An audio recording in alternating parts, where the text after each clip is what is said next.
Hi everyone. This video is a reminder of how to find limits graphically. So this is something that we did study as a class, and I think will be really familiar to you, but this video would provide a brush up if there's anything you have forgotten. So let's start with the limit as x goes to 4 from the smaller numbers.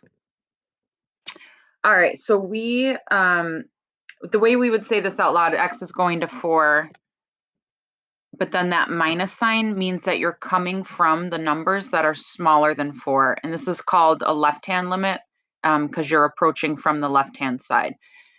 But x is going towards 4, and you're coming from the numbers that are smaller than 4. So here's 4, and you have two options. So one way that you can approach 4 is you can approach 4 this way. I'm going towards 4, or I can go from the other direction and I'm also going towards 4.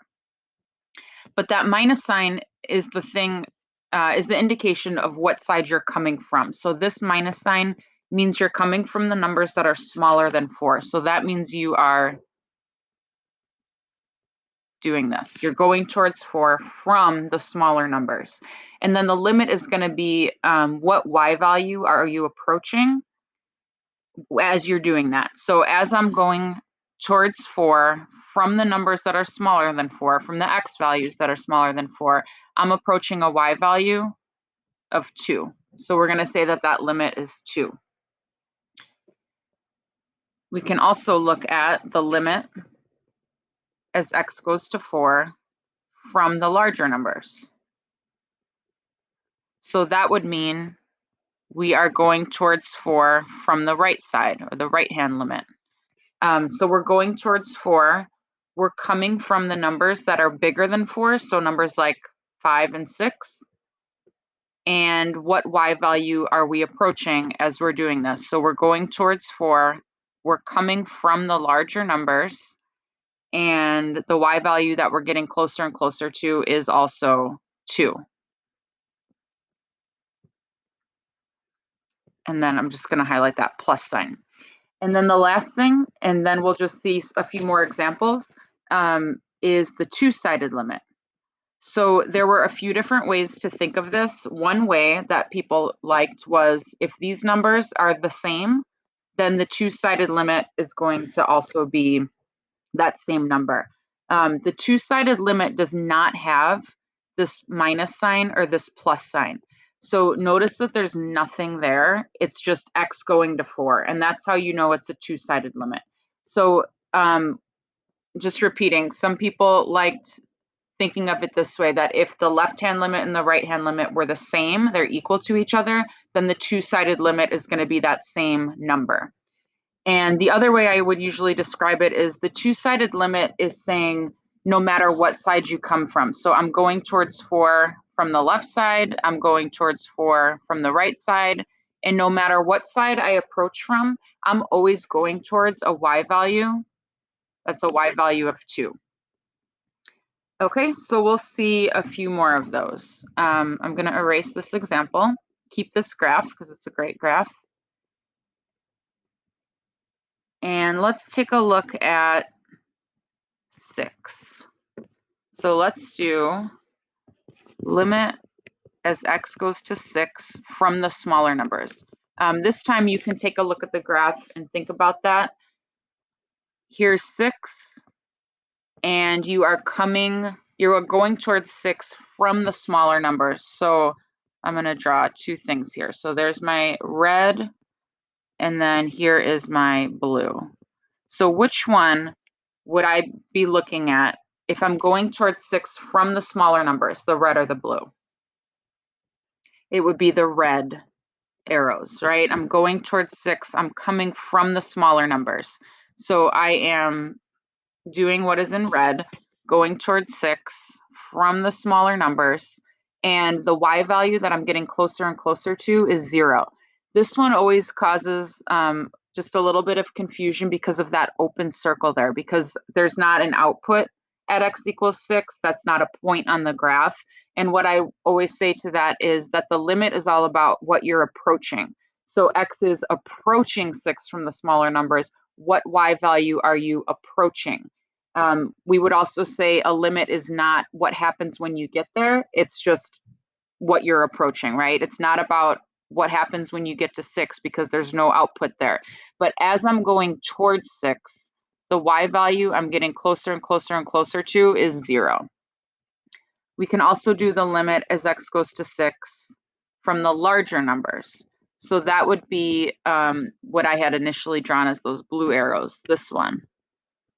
X is going towards 6, coming from the larger numbers. That's what that plus sign means. And the y value that I'm getting closer and closer to is 0. Again, and that's very similar to the one we just did right here. So I won't talk through that again. And then the limit as x goes to 6 of f of x. So again, we don't have, there's the minus sign, the plus sign. This is a two-sided limit. It doesn't have a plus sign or a minus sign. So the first way you could think of that, remember, if these are the same, then the two-sided limit is going to be that same number and it exists. And then also you're thinking no matter what direction you're coming from, as x goes to 6, from the left, from the right, it doesn't matter. You're going to always be going towards that y value of 0. Okay, and then let's just do one more, I think, should be enough. We're going to take a look at 0. So look at x equals 0 and take a look at the graph over there. And we'll start with limit x goes to 0 from the smaller numbers. Okay, see if you can figure that one out. So here's 0. And if you are coming from the smaller numbers, you would be doing this. You're coming from the numbers that are smaller than 0 and you're going towards 0. The y value you're getting closer and closer to is 2. So this one has that open circle as well, but it's, again, just what y value are you approaching? As you're walking on here, you're getting closer and closer to that y value of 2. How about the limit as x goes to 0 from the larger numbers? See if you can figure out what that would be. That is going to be 1, because if you're going towards 0 from the larger numbers, you would be on this piece, and you're going, as the arrow indicates, you're going towards 0 from the larger numbers, and the y value you're getting closer and closer to is 1. So this one, for the two-sided limit, right? I don't have the plus sign or the minus sign. This two-sided limit is going to be dne. And the first way to think of it is if these are not equal, which they're not, 2 and 1, then that means the two-sided limit doesn't exist. In this one, we can't write this nice statement like, no matter what side you approach from, you're going to always be going towards the same y value, because that's not true. It was true as x went to 6, no matter what side we approached from, we were always going towards that y value of 0. This is a very different situation because one side we're going towards 2, and the other side we're going towards 1 as a y value. So it depends on what side you're approaching from, and so we would say that two-sided limit is dne. We also did, I can't really draw this, but we also did the thing where we were tracing with our fingers. You could like trace with your fingers along those arrows that I drew going to 0. And I'm talking about these right here. So like one finger on each one, and your fingers don't meet when you get to 0. So that's another indication that it's dne. All right, so I'm going to just give you one to try.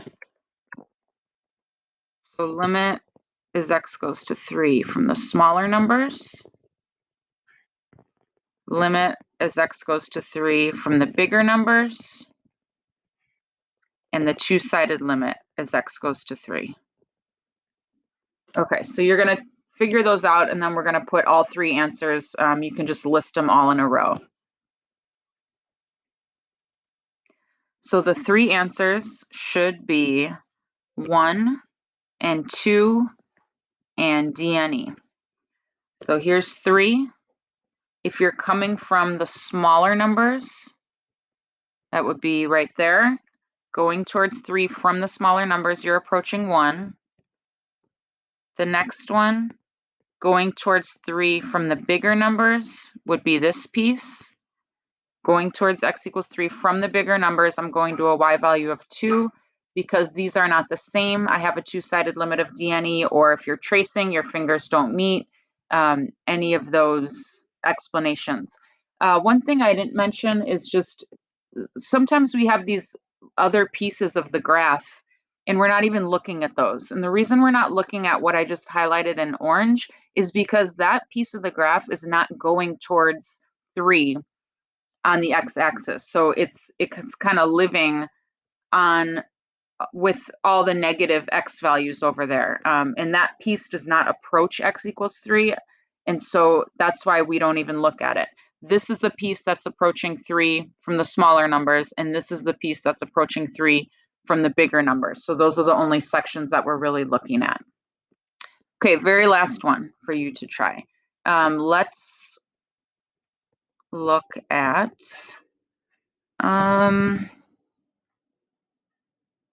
let's do 2. 2 from the smaller numbers, 2 from the bigger numbers, and the two-sided limit. And then you're going to just list those 3 numbers in a row. So for all of those, you should have 0. Here is 2. Coming from the smaller numbers, you would be on this piece, and you're going towards a y value of 0. Coming from the bigger numbers would be this little piece, right? Not this one, because that's not even going towards x equals 2, that's stopping at 3. So I'm going to draw that arrow one more time. Going towards 2 from the bigger numbers would be here, what I just did in blue, and you're still going towards a y value of 0. And then because these are the same, that means your two-sided limit would also be 0. If you're tracing, your fingers meet at y equals 0. No matter what side you approach from, if you're going towards 2, you're going to be approaching a y value of 0. All right, great job. I hope that was helpful.